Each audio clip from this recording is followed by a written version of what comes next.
Kami siapkan standnya secara gratis, listrik, air dan sebagainya juga kami siapkan. Itu di sekitar kantor DPRD. Persis di hadapan gedung paripurna, Wow. tempat acara. Jadi dikoordinir oleh mereka. Kemudian mungkin ini momen pertama kali ada agenda pengucapan sumpah janji, kemudian ada UMKM. Ada UMKM dan uniknya lagi UMKM-nya ini. Mereka ya kami beli dagangannya melalui voucher yang kami siapkan. Kami transfer datanya dan yang menarik. Apa nih Bang? Selain UMKM, jadi paman-paman pentol juga kami siapkan. Paman pentol, sempolan dan sebagainya. Betul. Kami siapkan. Dan posisinya itu posisi yang dilewati oleh tamu-tamu yang setelah memarkirkan mobilnya kemudian menuju, nah itu dilewati oleh mereka. Jadi saya bilang kan berkinerja atau tidaknya DPRD itu ada andil sekretariat DPRD di dalam. Sehingga kita harus mampu menerjemahkan sebagai perangkat daerah yang support system. Ya, dalam memastikan 3 fungsi DPRD itu berjalan dengan baik. Saya ulangi, filosofi perencanaan pembangunan daerah itu adalah menggunakan APBD, APBN dan lain sebagainya sebesar-besarnya untuk mengatasi masalahnya dulu. Jika ada sisa baru untuk daya saing. Karena ini rumah rakyat, maka kasih ruang mereka untuk menyampaikan aspirasi di rumahnya. Tidak boleh atas nama ketertiban sekali lagi kemudian mengganggu, menghalangi mereka untuk menyampaikan aspirasi di rumahnya sendiri.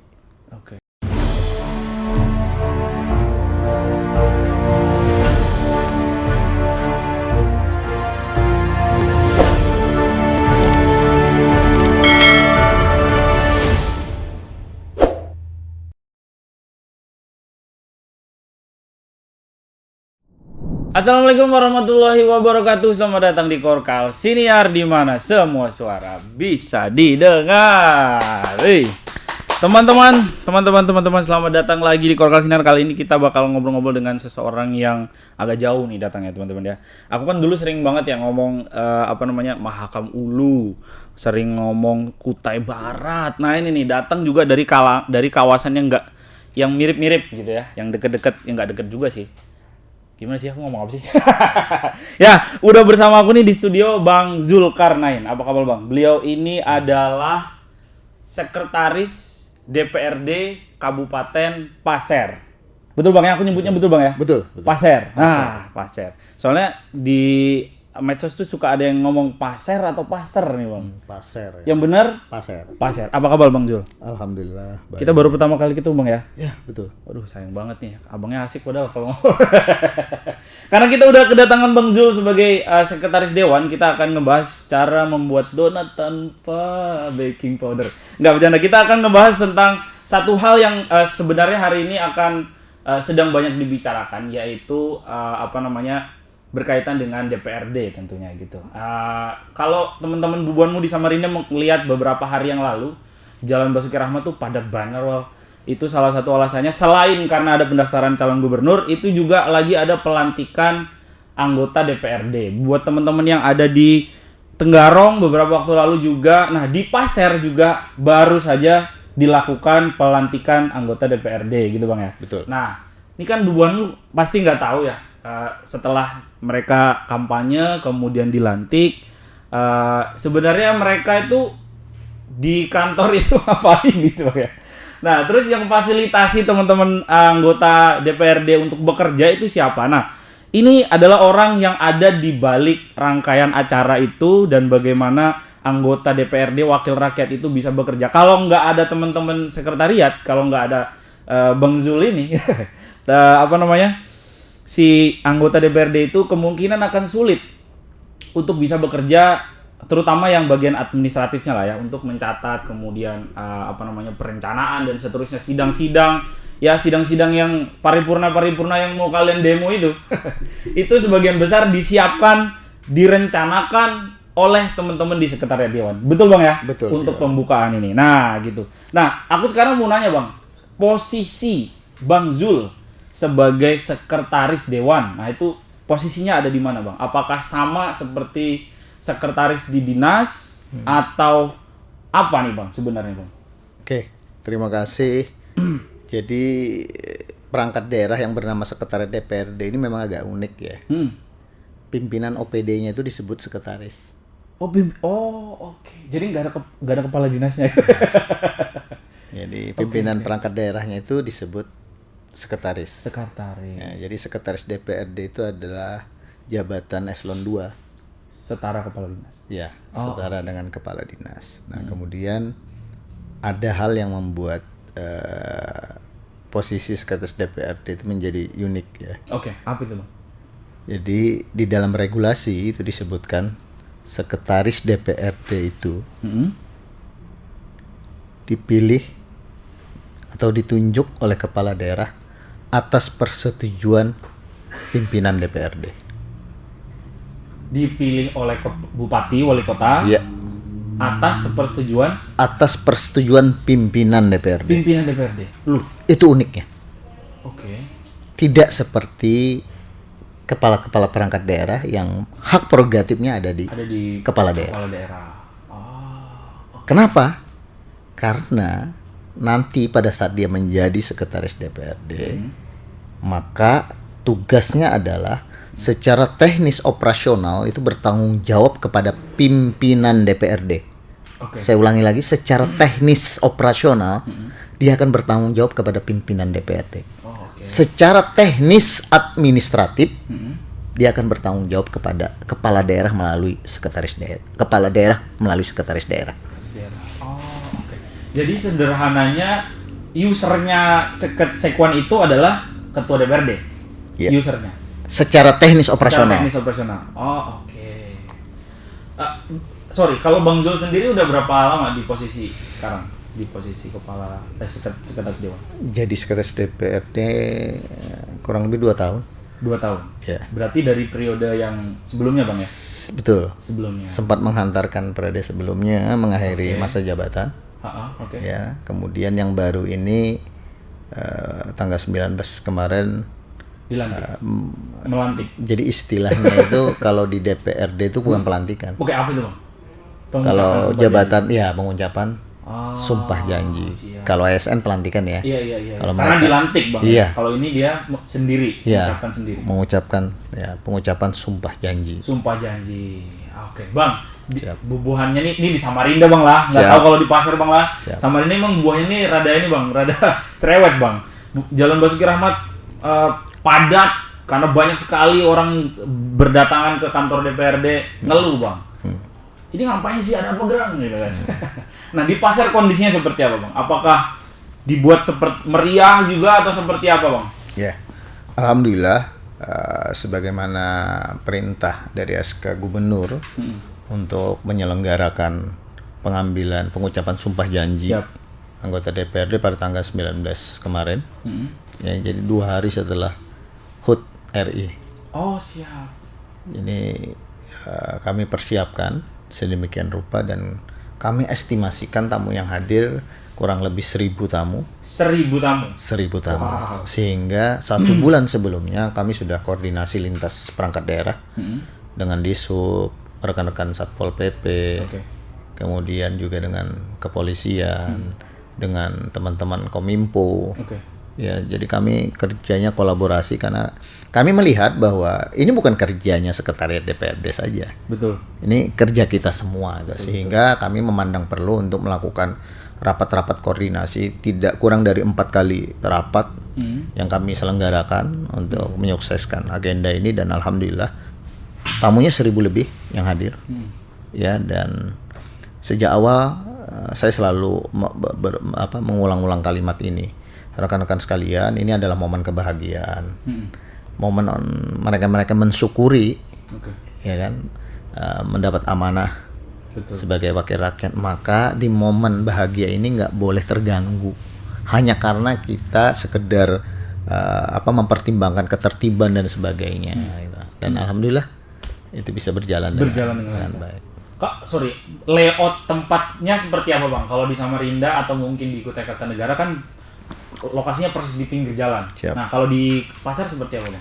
Sama persis. Persis di Kami di pinggir jalan utama, jalan provinsi malah. jalan provinsi. Iya, Oke. yang truk gandeng gede-gede itu lewat Jalan Gajah Mada. Sehingga kami lewat beberapa kali rapat koordinasi itu kami putuskan yang boleh mengakses pintu masuk gedung DPRD dari Jalan Gajah Mada itu hanya tamu-tamu tertentu yang kami kasih stiker.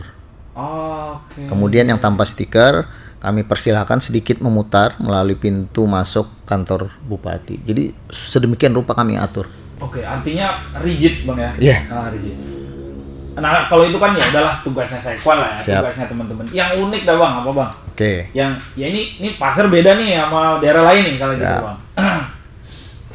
Kami pada saat itu berpikir bahwa momen kebahagiaan ini harus dirasakan oleh semua lapisan masyarakat. Oke. Ya. Kemudian dan harus ada impact-nya terhadap ekonomi daerah. Oke. Walaupun skalanya mungkin kecil ya. Oke. Nah, kami berinisiasi kemudian memperkenalkan kepada masyarakat UMKM. Kami undanglah forum UMKM melalui rekan-rekan dinas di Sprindakop. Oke. Akhirnya dihadirkan, kami diskusi, kami siapkan standnya secara gratis, listrik, air dan sebagainya juga Oke. kami Itu di siapkan. sekitar kantor DPRD. Persis di hadapan gedung paripurna Wow. tempat acara. Oke. Jadi dikoordinir oleh mereka. Kemudian mungkin ini momen pertama kali ada agenda Pengucapan sumpah Sumpah janji, janji, kemudian ada UMKM yang ada UMKM dan uniknya lagi UMKM-nya ini mereka ya kami beli dagangannya melalui voucher yang kami siapkan. Oh gitu. Jadi makan gratis lah Bang ya? Iya. Secara Jadi- tidak langsung. Petugas-petugas yang ada di lapangan ini supaya jangan meninggalkan tempatnya, yaitu kami kasih voucher. Voucher itu bisa ditukar makanan yang dijual oleh Gokil. UMKM. Ada berapa Bang total itu Bang? Ada. UMKM yang terlibat. Yang terlibat itu ada 3 kelompok UMKM. 3 kelompok. Satu kelompok isinya berapa? Kemarin totalnya hampir 12 Wah, UMKM sudah mewakili masing-masing. Oh oke. Ya. Itu berarti makanan siap makan lah ya Bang? Iya, siap makan. Oke. Selain UMKM ada juga rekan-rekan fotografer profesional yang kami undang gitu. Nah itu juga suka ngeselin tuh Bang. Ini kan ulun ini juga dulu wartawan Bang lah. Siap. Paham lah kita kalau turun ke lapangan suka ketemu. Sorry nih teman-teman freelancer yang datang ke sana. Kita lagi ngambil gambar untuk keperluan berita, bersaing nih Bang sama sama teman-teman mau mungkin juga ada yang ya mungkin ada yang profesional tapi kayaknya lebih banyak yang amatir Bang ya, bisa masuk sembarangan. Nah itu diatur sedemikian rupa oleh teman-teman. Kami atur.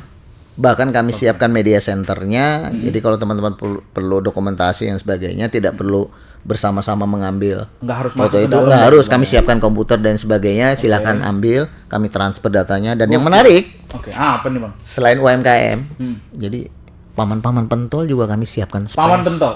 Kalau di pasar nyebutnya paman pentol. Bang, Paman ya? pentol. Kalau di Samarinda pale soalnya Bang. Oh ya, Paman pentol.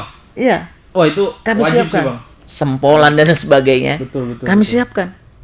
Dan posisinya itu posisi yang dilewati oleh tamu-tamu yang setelah parkir memarkirkan mobilnya kemudian menuju. Nah itu dilewati oleh mereka. Oh oke, seru. Ya. Berapa atau yang penting pala pentol bisa masuk gitu atau diatur berapa jumlahnya? Kami siapkan space-nya itu kemarin itu 8 kali 12 meter. Oke. Ya dengan atap Luar tertutup. biasa. Ya. Siap-siap kapan lagi pala pentol jadi premium pala pentolnya ya. Karena pala pentol itu kan gini Bang, pala pentol itu adalah harus ada di setiap momen Bang. Nah, harus betul. ada betul. Nggak usah momen yang seremonial Bang, demo aja ada pala pentol. Nah, berarti boleh dibilang pengucapan sumpah janji DPRD Pasir kemarin sukses Bang ya? Alhamdulillah. Sukses. Yang bahagia bukan hanya anggota dewan yang diambil sumpah janjinya dan keluarga, Oke. sampai Pak Le Pentol tadi Pala pentol juga ikut bahagia. Masyarakat juga bahagia. Masyarakat juga bahagia. Kebahagiaan gitu Bang. Iya, Kebahagiaan. berbagi rasa bahagia. kebahagiaan. Oke. Bang, aku izin nanya agak lebih dalam karena kalau ngomongin DPRD, kita ngomongin DPR lah secara umum, parlemen itu adalah lembaga yang belakangan ini dianggap tidak pro rakyat. Nah, gitu Bang. Jadi tempat untuk naruh protes masyarakat, mahasiswa protes, masyarakat sipil protes. Nah, sebagai orang yang ada di dalam, orang yang bertugas mengamankan, memastikan jalannya roda parlamentarial berjalan dengan baik. Gimana cara Bang Zul ini memastikan kalau ketika ada penyampaian pendapat, ketika ada penyampaian aspirasi masyarakat itu tidak kemudian justru membuat masyarakat tambah kesel, Bang. Seringkali pengamanan yang harusnya mengamankan jadi nggak aman dia malahan. Jatuhnya yang terakhir di Samarinda ya, kita masih belum tahu hasil akhirnya seperti apa, tapi yang kita lihat itu adalah ada kekerasan, ada represi dan seterusnya. Nah, kalau di pasar seperti apa, Bang? Sejak awal memimpin perangkat daerah ini, hal yang paling utama yang saya lakukan bersama rekan-rekan jajaran kepala bagian, kepala subbagian dan seluruh staf itu adalah koordinasi. Ya. Setiap bulan itu tidak kurang 4 sampai 6 kali rapat saya lakukan. Jadi setiap Senin habis apel pasti ada rapat mengevaluasi apa yang sudah berlalu 1 minggu dan apa yang kita persiapkan untuk 1 minggu ke depannya. Pada prinsipnya saya selalu bilang dengan teman-teman rekan kerja saya bahwa berkinerja atau tidaknya DPRD itu ada andil sekretariat DPRD. Betul. Itu. Iya. Jadi saya bilang kan berkinerja atau tidaknya DPRD itu ada andil sekretariat DPRD di dalam. Sehingga kita harus mampu menerjemahkan sebagai perangkat daerah yang support system. Ya, dalam memastikan 3 fungsi DPRD itu berjalan dengan baik. 3, Bang. Apa nih, Bang? Fungsi pembentukan peraturan daerah, fungsi penganggaran, dan fungsi pengawasan. Betul. Jadi dalam menjalankan 3 fungsi tadi, jika kemudian DPRD disupport oleh perangkat daerah atau dalam hal ini sekretariat DPRD yang mumpuni, maka kinerja ini itu pasti akan terlihat. Betul. Kenapa? DPRD itu kan berangkat dari latar belakang pendidikan yang berbeda, pengalaman yang berbeda. Ya, sehingga untuk kemudian membuat perbedaan-perbedaan itu menjadi kecil ruangnya. Disitulah ruang fasilitasi sekretariat DPRD. Apalagi kalau rapat-rapat gitu, Bang ya. Betul. Misalnya rapat pembentukan sebuah rancangan peraturan daerah gitu. Kalau misalnya ini saya aja, Bang ya, jujur aja, Bang. Saya aja kalau misalnya lihat nih habis rapat gini nih, kan mereka pada nggak nyatet tuh gitu. Notulensi, kemudian risalah rapat, catatan-catatan yang kemudian nanti dibukukan, dijadikan dasar untuk pembentukan. Itu kerjanya teman-teman sekwan. Kerjanya teman-teman sekretariat. Wow. Sorry, berapa orang, Bang, anggota Pian, Bang? Sampai hari ini? Sampai hari ini yang ASN ada 48. 48? Yang honorer ada 58. Banyak kali, Bang. Belum lagi yang outsourcing. Outsourcing itu ada cleaning service, ada Pamdal tadi. Oh iya, Pamdal, betul. Ya, jadi Pamdal kami sudah outsourcing. Bolehlah main-main ke sekretariat DPRD. Oh, siap. Pasir. Kita nanti main-main ke sana. Lihat bagaimana kemudian kami menerapkan SOP seperti Pamdal itu tidak kelihatan sangar tapi ramah seperti di bank. Mereka standarnya Satpam BCA soalnya, Bang. Iya. Mereka selalu bilang selamat pagi, selamat siang, ada yang bisa kami bantu. Mungkin itu yang tidak ditemukan di kantor-kantor yang lain. Iya, betul. Melanjutkan pertanyaanku yang tadi, Bang, izin. Dalam 1 bulan atau ada masanya kapan lah di mana teman-teman itu sering dapat pemberitahuan aksi demonstrasi, Bang? Ya, biasanya kami koordinasinya dengan Intel Polres, ya kan, Intel Kesbangpol itu ya. Terkait biasanya, dan kami selalu update tentang berita-berita nasional karena biasanya pergerakan di nasional itu nggak lama diseret ke daerah. Iya, nggak lama diseret ke daerah gitu. Jadi kami sudah antisipasi dan sebisa mungkin bahwa karena ini rumah rakyat, maka kasih ruang mereka untuk menyampaikan aspirasi di rumahnya. Tidak boleh atas nama ketertiban sekali lagi kemudian mengganggu, menghalangi mereka untuk menyampaikan aspirasi di rumahnya sendiri. Jadi kalau mau ketemu saya, insya Allah jam 7:05 saya sudah ada di ruangan 7:05 sudah ada di ruangan. Siap. Susah nggak bang? Harus janji dulu nggak bang? Enggak. Nanti tulisannya ada tapi sekalian nggak ada bang. Saya insya Allah Oke. jika tidak sakit jam 7:05 saya sudah berada di ruang kerja. Sudah di saya. ruangan. Gokil. Soalnya tadi aku juga telat guys. Beliau ini tepat waktu, gila. Gokil. Tepat waktu. Nah, Kalau begini, siap gimana bang? ada filosofinya kenapa saya apa itu, Bang? kemudian harus tepat waktu. Hmm. Keteladanan yang paling utama itu adalah keteladanan yang dicontohkan oleh pemimpin. Oke. Jadi nggak perlu kita negur staf kita terlambat datang. Betul. Kita contohkan bahwa kita datang lebih awal Lebih dari awal. mereka, gitu kan. Saya yakin, ya, seiring berjalan waktu mereka akan menteladani keteladanan yang baik dari kita. Dan tidak akan pulang saya sebelum seluruh staf saya Pulang. Wow, oke. Eselon 2 awal ini caranya. Bang, tadi aku mau garis bawahi soal abang bilang bahwa masyarakat ketika menyampaikan aspirasinya itu ya harus difasilitasi karena DPRD adalah rumah rakyat, DPR adalah rumah rakyat.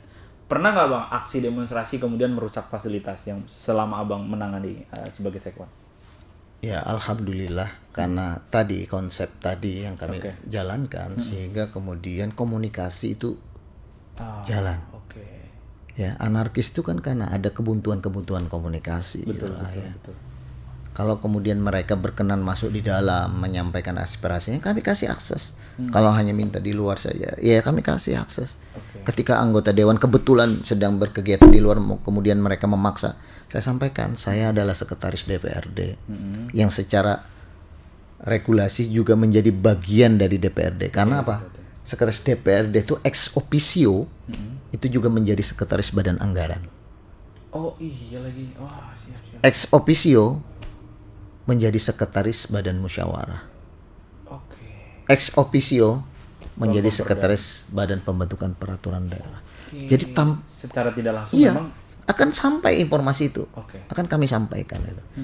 Tapi yang menarik begini, orang lebih banyak mengenal, memahami kepala OPD itu sekretaris DPRD itu saja yang mengenal.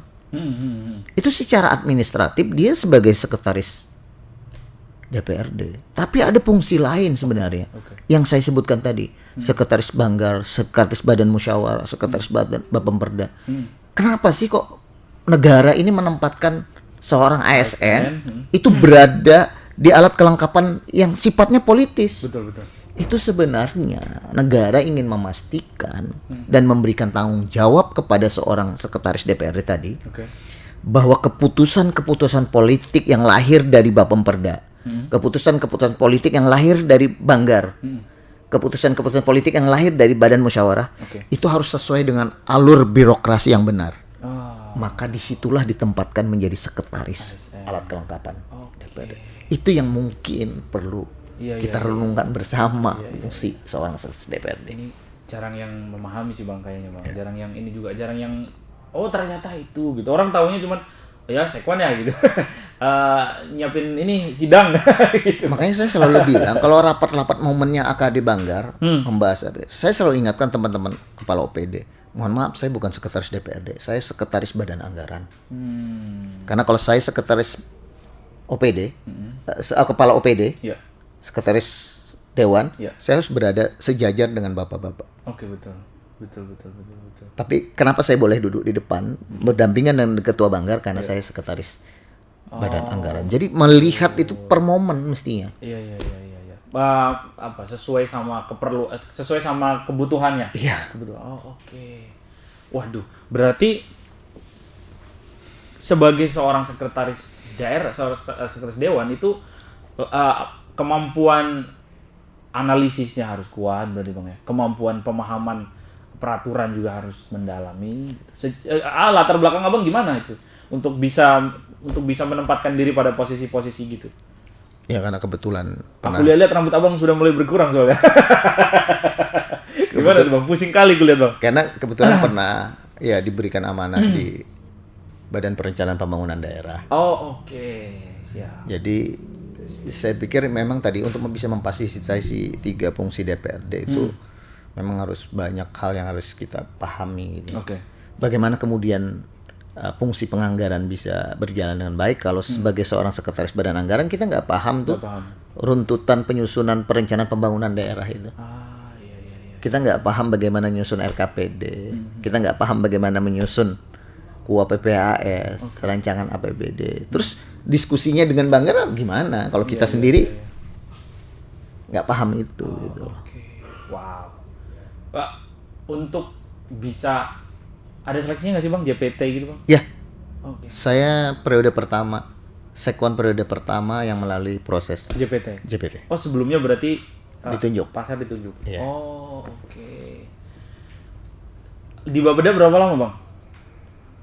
Hampir 5 tahun. Oh oke. Asli pasar Bang ya? Ya. Boleh diceritain nggak Bang, pasar itu sebagai sebuah daerah yang sekarang orang lihat bahwa itu dekat sama IKN. Ya. Kemudian ini yang aku lihat aja Bang ya, yang aku lihat secara umum di media-media yang udah ini suku balik, kemudian lembaga adat pasar, yang gitu-gitu Bang, yang kelihatan di publik Bang. Oke. Yang mohon maaf kadang-kadang yang kita tangkap hanya negatifnya. Ya. Nah, apa yang boleh Abang ceritakan sebagai seorang putra pasar kepada publik yang ada loh, ya selain tadi tuh ya pelantikannya gokil. Ini kayaknya perlu ditiru nih. DPR Kaltim kan belum pelantikan tuh, boleh ditiru nih. Sekwan nih, boleh ditiru. Diduplikasi ke DPR Kaltim ini. Apa Bang yang boleh diceritakan Bang soal pasar Bang? Jadi begini, saya bersyukur ketika kemudian diberikan kepercayaan menjadi sekretaris DPRD Kota Pasir. Artinya saya dekat dengan wakil-wakil rakyat. Oh, oke. Ya, saya mudah untuk bisa menyampaikan ide, gagasan, gitu kan, kepada mereka, gitu, untuk pembangunan daerah ini. Yang menarik di Kabupaten Pasir ini, Mas, sebenarnya Kabupaten Pasir, kalau melihat sebuah daerah itu kan mestinya lihat PDRB-nya. Apakah ngerti kali kan PDRB? Apa Bang? Ya, jadi PDRB sebuah daerah itu menunjukkan arah kebijakan pembangunan ekonominya itu cocoknya ke arah mana, apa yang perlu diantisipasi. Betul. Contoh misalkan PDRB Kabupaten Pasir itu hari ini masih didominasi oleh sektor pertambangan dan penggalian. Oke.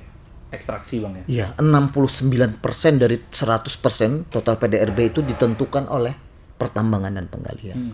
Nah, kalau melihat dari kacamata ini, sebenarnya Kabupaten Pasir ini bukan daerah yang sustainable. Kenapa? Karena ekstraksi Bang ya? Karena dia ditentukan oleh sektor penggalian dan pertambangan. Selain harganya ditentukan oleh harga dunia, juga ini kan bukan energi yang terbarukan. Betul. Yang satu saat akan habis. Yang ketiga, kewenangannya juga bukan di daerah. Wih, sekarang udah ke pusat Bang ya? Nah, jadi makanya saya dalam beberapa kesempatan ngobrol santai maupun rapat-rapat resmi, saya selalu bilang bahwa tema yang paling menarik di DPRD di Kabupaten Pasir ini adalah transformasi ekonomi. Kita nggak bisa membiarkan kontribusi sektor pertama penggalian itu di posisi dominan, tuh nggak bisa. Kita ini wilayah agraris, pertanian. Mestinya sektor pertanian kita ini yang digenjot. Kenapa? Dia tidak terpengaruh oleh kewenangan. Itu saya selalu bilang itu dalam beberapa diskusi. Gitu. Kenapa? Tambang kita ini akan habis. Kenapa kemudian dana DAU kita, dana transport kita besar? Ya kan hari ini kita ditopang oleh pertambangan dan penggalian. Kalau satu saat kemudian ini habis atau harga dunia tidak bersahabat, anjlok kita. Ya. Nah, oleh karena itu menjadi penting kemudian di beberapa kesempatan saya selalu bilang bahwa konsep membangun daerah itu mestinya harus dilihat dari filosofi perencanaan pembangunan daerah. Apa itu? Konsep perencanaan pembangunan daerah secara filosofis menyebutkan bahwa pagu APBD itu harus digunakan sebesar-besarnya untuk mengatasi masalah. Masalahnya dulu ya gitu ya. Jika ada sisa baru untuk daya saing. Saya ulangi lagi. Saya ulangi. Filosofi perencanaan pembangunan daerah itu adalah menggunakan APBD, APBN dan lain sebagainya sebesar-besarnya untuk mengatasi masalah. masalahnya dulu. Jika ada sisa baru untuk daya saing. Oke. Hati-hati berapa daerah yang hari ini collab karena dia nggak benar nih konsepnya. Betul. Dia lebih daya saing sementara masalah tidak Masalah teratasi. tidak teratasi. Oke. Nah, ketika kemudian ini kaitannya dengan sekretaris Badan Anggaran, ketika diskusi dengan Dewan dengan Banggar, saya sebutkan tinggal ditanyakan saja bahwa kebijakan penganggaran ini berkontribusi untuk menyelesaikan masalah yang mana. Oh iya itu. Itu dia. Oke. Selain soal sustainability sama ekonomi yang boleh dibilang rapuh gitu berarti Bang ya, karena disandarkan terhadap sektor ekstraksi. Masalahnya apa yang terbesar di pasar Bang? Secara makronya gitu. Ya, itu tadi persoalan yang paling besar itu kita harus segera melakukan transformasi ekonomi. Tidak boleh lagi kita terlena dengan sektor ini gitu. Nggak boleh. Ayo kita genjot. Saya sempat diskusi tentang misalkan coba kita secara masif menjalankan konsep hilirisasi industri sawit. Oke. Ya. 5 tahun kepemimpinan mungkin agak sulit ya. Kurang Bang ya. Memaksakan hilirisasi industri. Iya. Tapi kalau 10 tahun juga mungkin belum bisa. Tapi kalau konsep hilirisasinya itu dengan cara kolaborasi dengan daerah-daerah tetangga, power sharing lah kalau istilah kerennya itu ya. Misalkan dalam konsep hilirisasi industri sawit, kita nggak perlu mungkin memikirkan dari tanamnya, panennya, kemudian mengolah sampai bahan siap produk jadi, nggak perlu. Kan kita kan habis waktu. Kita biaya terbatas. Kenapa nggak dikolaborasikan? Misalkan kalau seandainya Kabupaten Tanah Bumbu, Batu Licin itu kan bersebelahan langsung dengan kita. Oh iya betul. Dia punya fasilitas pelabuhan karena dia dekat dengan laut dalam. Ya, jadi pengapalannya dan sebagainya atau pengolahannya di tempat dia, kita fokus di hulunya. Oke. Menyiapkan tandan buah segarnya dan sebagainya gitu. Dan potensinya ada Bang ya? Dan potensi itu ada. Oke. Dan ini juga berkaitan dengan infrastruktur jalan. Jadi kalau jalan-jalan memang sudah kita desain untuk pengangkutan beban-beban berat, maka tipenya kita naikkan. Oke. Nah, ini mungkin ide yang mungkin nanti bisa jadi. Wah, ini saya pikir sebagai sekwan ini adalah salah satu sekwan tercerdas yang pernah saya ajak ngobrol. Iya. Seru Bang, seru karena ngomongin transformasi itu Bang, waktu saya 2013-14 dengan awal-awal Pak Awang Faruk itu juga udah ngomongin itu gitu. Yeah. Udah lama sekali transformasi itu dan memang suatu hal yang nggak bisa diwujudkan yang Abang bilang tadi, nggak bisa 1-2 periode gitu. Mungkin 3-4 periode kali ya gitu. Tapi bukan berarti bahwa itu adalah adalah sebuah program yang tidak bisa diwujudkan gitu. Harus ada power sharing tadi, harus ada kolaborasi sama wilayah yang lain. Betul. Nah, konkretnya Bang, di DPRD gitu, mungkin sebagai pertanyaan terakhir saya, di DPRD untuk bisa, ini kan aku lihat Bang Zul ini punya visi yang jauh lah gitu ya. Sebagai seorang sekwan yang tadi tugas dan fungsinya ternyata aku juga baru tahu, yang ternyata serumit itu gitu.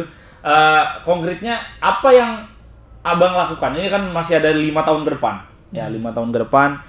Ya mudah-mudahan Bang Zul masih tetap di sekwan supaya sekwan DPRD-nya bagus gitu ya. Mungkin ada target berapa perda dan seterusnya. Mudah-mudahan jangan jadi wakil bupati dulu gitu.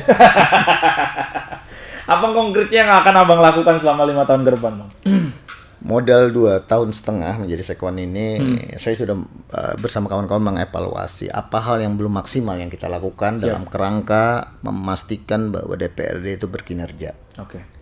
Ya, jadi kalimat berkinerja itu tidak hanya sekedar kamuflase saja, kalimat indah, manis saja, tapi bisa diukur dan semua orang bisa mengukurnya. Oke.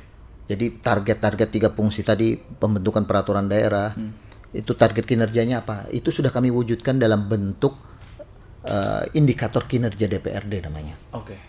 Indikator kinerja DPRD itu ada 3, sesuai dengan 3 fungsinya. Sebagai alat ukur di tahun itu berhasil atau kada? Oke, betul. Terkait dengan fungsi pembentukan peraturan daerah, maka indikator kinerjanya adalah jumlah raperda yang dibahas dan ditetapkan tepat pada waktunya. Jumlah raperda yang dibahas dan ditetapkan. Oke. tepat pada waktunya. Selama 5 tahun tuh standarnya idealnya berapa, Bang? Sebenarnya nggak ada angka pasti. Nggak ada angka pasti. Tergantung sejauh mana kita melihat ya merespon kebutuhan dan dinamika Oh, di masyarakat. di juga. masyarakat itu. Oke. Tapi kalau nggak mungkin 10 dong, Bang. Ya, 5 tahun. enggak lah. Kemudian untuk pembentukan untuk fungsi penganggaran, nah ini yang menarik. Oke, gimana tuh, Bang? Fungsi penganggaran ini itu kan sebenarnya oleh regulasi itu sudah diberikan batasan-batasan waktu. Ya. Nah, itulah kepiawaian, kemudian kolaborasi Sekwan. Oke. Itu untuk memfasilitasi agar pembahasan dan persetujuan bersama dokumen-dokumennya tadi itu sesuai dengan waktu yang ditentukan. Alhamdulillah 2023 kami pernah bikin grafik. Seluruhnya kami dari awal proses penyusunan APBD sampai pengesahan APBD itu nggak ada yang melewati waktu gitu loh. Oke. Dan itu ukuran kinerja Oke. untuk penganggaran, fungsi penganggaran. Makanya saya bilang di indikator kinerjanya di DPRD itu adalah jumlah dokumen perencanaan penganggaran yang dibahas dan ditetapkan tepat pada waktunya. Oh, siap. Oke, Dewan punya fungsi politik bergaining.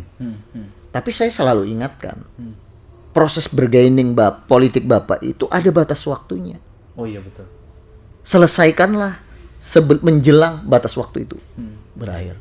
Silahkan jalankan fungsi Bapak. Iya. Tapi ingat ada batasan. Ada batas waktunya.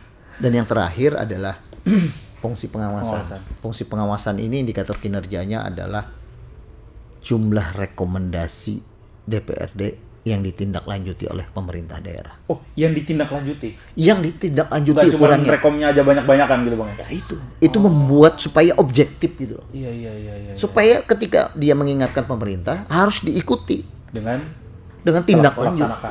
oleh pemerintah daerah. Oke, siap. Berarti memang harus benar-benar ada kerjasama, Bang. Fungsi Abang benar-benar menjembatani itu berarti. Siap. Berat kali menjembatani orang politik sama orang pemerintahan ya. Makanya itu tadi harus selalu mengasah kemampuan komunikasi. Lebih sensitif melihat situasi dan kondisi. Ya kan itu menentukan sekali gitu. Oke. Itu menentukan sekali. Bang, ini terakhir banget nih, Bang. Ada nggak, Bang? Pernah nggak, Bang? Permintaan yang agak nyeleneh dari anggota atau pimpinan DPRD. Ini tolong dong Sekwan ini beliin gua LC mobil gitu, Land Cruiser gitu. Minta ke anggaran. Bisa nggak? Pernah nggak, Bang, yang kayak gitu, Bang? Karena tadi sejak awal guidance-nya bagus ya, Oke. tertata, ya kan, kemudian memberikan pemahaman yang berimbang. Alhamdulillah belum ada. Belum ada, Bang, ya. Mudahan nggak ada, Bang, ya. Seperti itu, ya. Tapi kalau berdebat biasalah, saya pikir. Oh, Pak, berarti Abang bahwa nggak bisa nih aturannya begini. Kami jadi kalau di DPR itu makanya gaya komunikasi kita harus bagus, Oke. Pak. Jadi kalau bisa menghindari kata tidak. Menghindari kata tidak. Tapi Tapi sebenarnya menjelaskan. kada bisa, Bang, ya. Iya. Tapi kita jelaskan. Iya. Kita jelaskan. Wow. Ini aturan. Jadi biar yang melarang tuh bukan kebijakan kita, Oh, oke. tapi aturan. Aturannya. Iya, aturannya. Wow. Kayak ngadepin anak kecil berarti, Bang, ya. Iya. Nggak boleh ngomong no ya. Dan mungkin ini kalimat penutup lah. Ya. Biar ada value-nya di hari Jumat Oke. ini gitu kan. Ini hari Jumat, guys. Iya. Kebetulan. Ini selalu saya sampaikan dalam beberapa kesempatan ya. Boleh sebagai moto, semboyan, atau motivasi. Tidak perlu memaksakan diri menjadi obor yang besar di tengah terangnya bulan purnama. Cukup menjadi lentera kecil di tengah gelapnya malam. Itu udah merangkum obrolan kita hari ini, Bang, ya. Karena jujur aja, Bang, saya beneran baru tahu nih kalau Sekwan itu ternyata serumit itu. Kirain cuma nyiapin air minum di DPR doang, Bang. Dan mungkin untuk penutup pertemuan Siap. dialog kita siang hari ini di hari Jumat yang berkah ini, jika boleh berbagi doa. Ya, ini bukan untuk Sekwan saja, Siap. untuk seluruh kita. Maka doa yang mungkin bisa menjadi alternatif, doa yang terbaik itu adalah, ya Allah, tambahkan kekuatan kepada hamba-Mu ini untuk bisa merubah sesuatu yang engkau perkenankan untuk bisa dirubah. Yang kedua, ya Allah, tambahkan dan berikan kesabaran kepada hamba-Mu ini untuk bisa menerima sesuatu yang engkau takdirkan tidak bisa dirubah. Dan yang terakhir, ya Allah, berikan kebijaksanaan kepada hamba-Mu ini untuk menerima keduanya dan menyikapi keduanya. Amin. Ya. Mudah-mudahan bermanfaat teman-teman. Thank you Bang, Siap. sudah datang jauh-jauh dari Pasir loh. Naik apa Bang? Naik kendaraan. Maksudnya pesawat atau? Oh enggak lah. Tiga matra, enggak, 2 matra ya. 2 matra. 2 matra. Darat dan laut. Oh, oke. Nah, itu dia teman-teman obrolan kita dengan Bang Zul. Mudah-mudahan yang kita kisahkan hari ini ada manfaatnya dan teman-teman bisa mendapatkan kalau bahasa Bang Zul tadi value yang bisa didapatkan. Nah, teman-teman, thank you udah menonton dari awal sampai akhir. Bang Zul sekali lagi terima kasih Bang. Sama-sama. Salam buat teman-teman abang-abangan di DPRD Pasir ya, dan juga pemerintah Kabupaten Pasir. Siap. Karena mungkin dalam 2-3 bulan ke depan teman-teman Koran Kaltim juga bakal ke sana, Pak. Wah, siap. Ya, Kami nantikan kehadiran. Siap. Karena kita bakal merayakan hari ulang tahun Koran Kaltim yang ke-18 tahun di Kabupaten Pasir. Rencananya seperti itu, Bang ya. Siap. Mudah-mudahan tidak berubah, dan teman-teman yang mau mengikuti sederet acara menarik, sederet banget gitu, yang dilaksanakan dalam rangka memeriahkan hari ulang tahun Koran Kaltim, cek aja di Instagram Koran Kaltim. Di sana ada informasi lengkapnya, nanti cek aja di sini. Atau linknya aku taruh di deskripsi. Teman-teman, udah ada lomba poster digital nih di sini nih. Lomba poster digital yang udah berlangsung, kalau nggak salah dibuka pendaftarannya, dan silahkan diikuti. Itu untuk seluruh warga Kalimantan Timur, dan hadiahnya menarik lah ya, Terus juga ada lomba mancing udang buat teman-teman yang ada di Kota Tenggarong ya. Silakan nanti informasi selengkapnya nanti bisa dicek di Instagram Koran Kaltim, atau nanti lengkapnya kita taruh di deskripsi. Oke, jangan lupa baca informasi menarik di Koran Kaltim yang terbit setiap hari Senin sampai dengan Sabtu, dan juga portal kami di www.korankaltim.com, pusaranmedia.com, dan seputarfakta.com. Terima kasih, nama kurus di. Assalamualaikum warahmatullahi wabarakatuh. Waalaikumsalam warahmatullahi wabarakatuh. Thank you, Bang.